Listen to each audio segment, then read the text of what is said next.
kamay, mula sa Albay hanggang sa buhangin ng Saudi. Pakinggan ang kwento ni Kenshin, one love, one coffee, one family. Sa Dolores, Pasay, doon ako isinilang. Computer system ang tinapos, doon nag-umpisang mangarap. Paul Raymond Bombita pa lang ang aking tunay na pangalan. Pero sa bansang Saudi, Kenshin ang kanilang alam mula noong 2019. Gilingan ng kape ay hinarap, bawat tasa ng espresso may kasamang pangarap.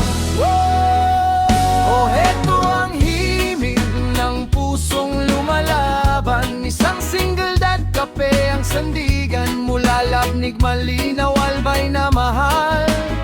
Sa gitna ng disyerto, sipag ang kinalalagyan. Reggae ang indayog, kape ang timpla. Para sa anak ko, lahat ay makakaya.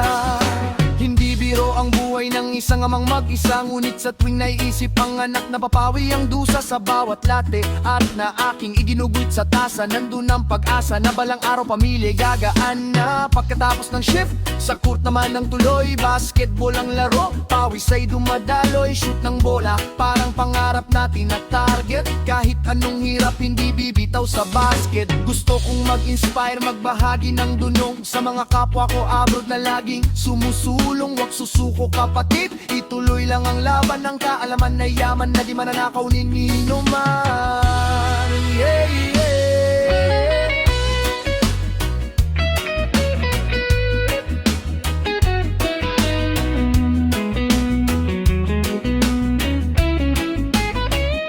Ngayon ang tahanan ay sa Malinaw, Albay. Sariwang hangin, payapang buhay na naghihintay. Ngunit habang narito pa sa init ng Saudi Arabia, baristang Pinoy, taos noo sa bawat nililikha. Buhay man ay parang mapait na kape sa simula. Lalagyan natin ng tamis ng tagumpay at biyaya.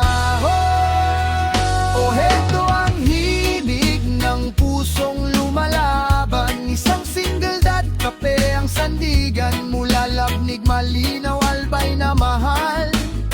Sa gitna ng disyerto, sipag ang kinalalagyan. Reggae ang indayog, kape ang timpla. Para sa anak ko, lahat ay makakaya.